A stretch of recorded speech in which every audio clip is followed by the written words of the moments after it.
So Alexander, what'd you do? Lay down a Ducati or something? Yeah, something like that. So he's got a little ankle issue, but that's all right. Kind of hop his way into. Yeah, it'll be all right. His brain is still fully functional.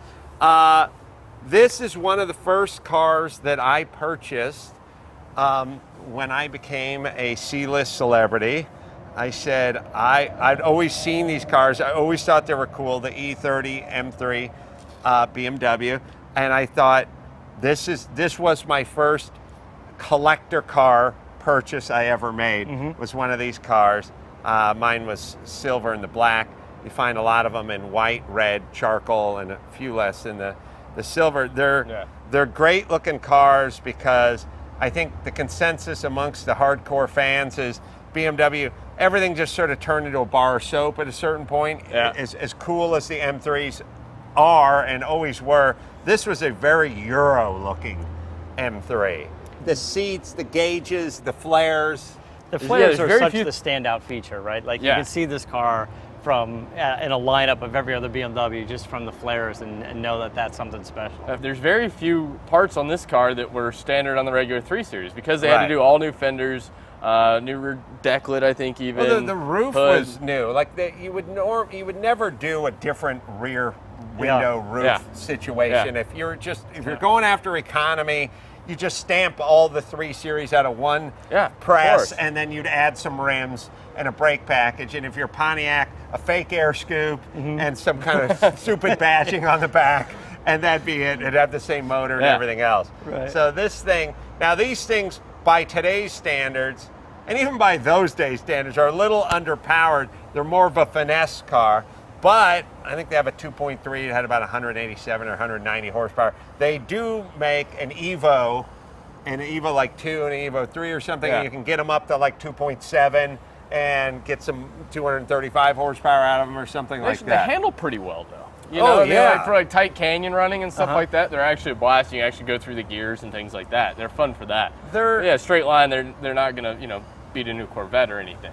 Right. But they're definitely, I would say, when I had a fire sale around here about 5 years ago, I don't know what I got for mine, maybe 18 or 19 grand for a really nice low mileage original car. These things are still within reach of the average dude who wants a nice investment and a weekend project. Yeah, we're expecting about 45 for this one. Wow. Which, they have moved up since then. They've moved up a lot in the past few years, and people are seeing them as the first affordable M car that BMW ever made, Yeah. And the guys that grew up in the 80s and things like that, they're really starting to, especially good low mileage ones. That's what everybody wants. They don't want ones that have been tracked their whole life, that have been, modified and all sorts of different stuff added to them. So, that's what's really desirable about this one. It really hasn't been messed with. Still got all the original body. You got all those tags on it still with the VIN on all the fenders and all that. So. Might as well pop the hood. Which is a funny thing to do. Yeah, because it has a great action to it. Love the look of this motor, this 4 and 6 cylinder M motors with just the twin cams and the big flat valve cover with the M power on it, and that plenum. It's just a great look. If this thing's got if this car's got a stock exhaust and it's stock air intake and everything, it's just not going to sound like that much. But I'll go around back while you throw a couple of revs at it.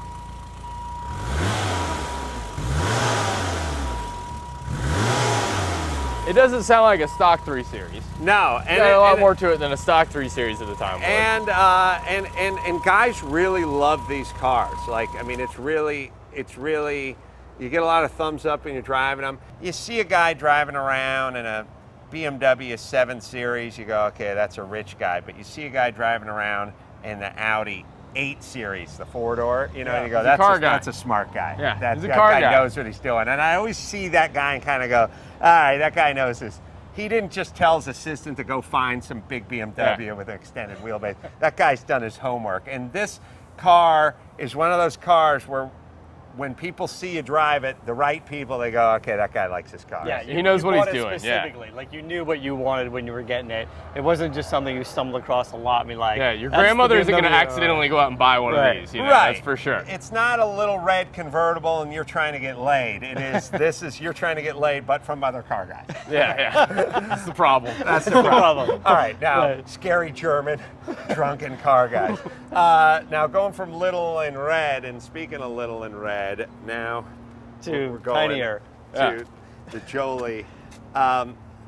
I love the idea that this car has a wicker interior. Yeah. Before carbon fiber, this was the shit. It's absolutely. I see these things around. I see them for sale. They're kind of the Italian version of a VW van in the sense that they're a novelty act, but still cool. Yeah.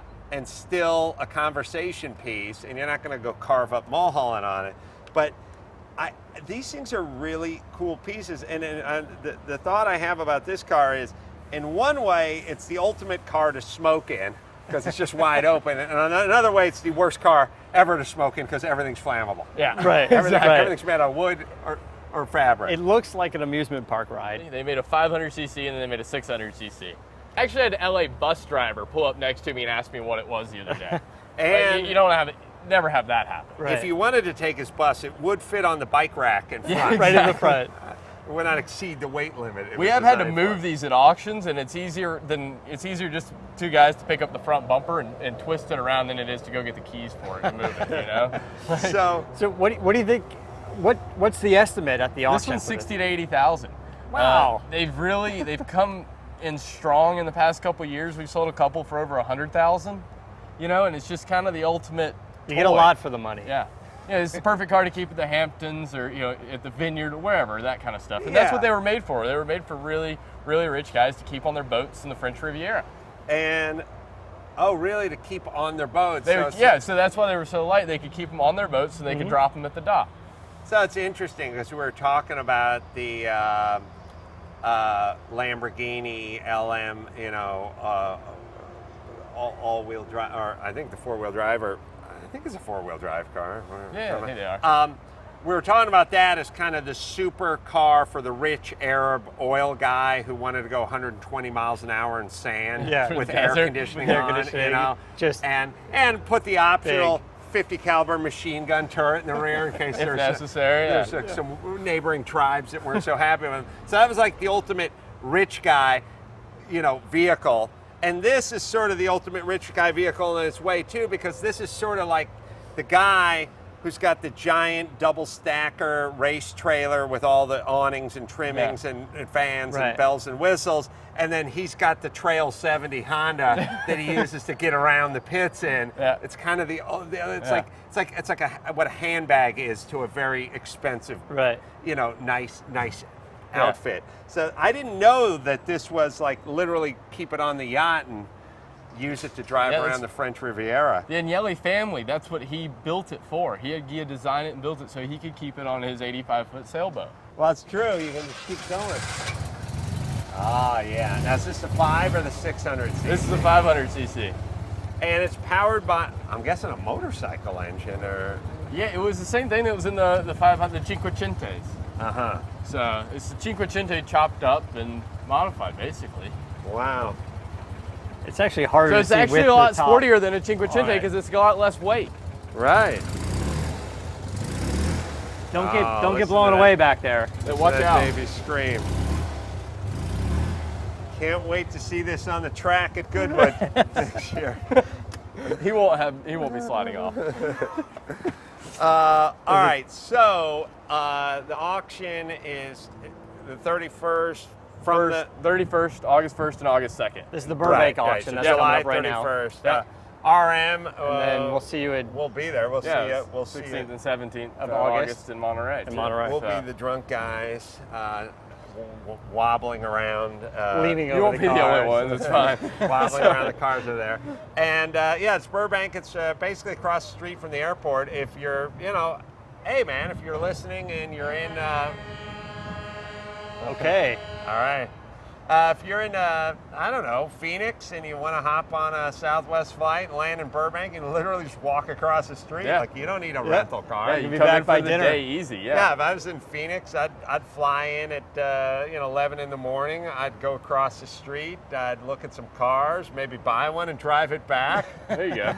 Or kick some tires, catch a beer buzz, take the 6 o'clock flight back, and have a hell of an afternoon for $89 Southwest ticket. 400 cars there. It's a big auction. It moves fast. It's exciting. I went last year, and it's definitely something. And tickets are cheap, by the way. They're like $20 or something like that. And we should say some of these tickets can get a little pricey for some of these more highfalutin auctions. So this is a bargain. So bring the kids. Where should we send people? Auctionsamerica.com. Auctionsamerica.com. And rmauctions.com. You should see me and Matt wandering around there as well at some point. I got to check my calendar, see if I'm out of town or not, but hopefully it's right up the street. Literally from here, it's a crow flies about 3 miles, so we should be there. And Leno should probably be there too. Yeah, he came last year. He did a little bit of the commentary last year. Why for us, wouldn't so. he? It's He's like, what's all this ruckus literally on my street? Yeah, across the street from his hangers. Crazy kids, turn that stereo down. All right, so until next time, it's Adam Carolla for Matt, the Motorator, DeAndrea, Alexander Weaver, and Auctions America saying, keep the air in the spare and the bag in the wheel.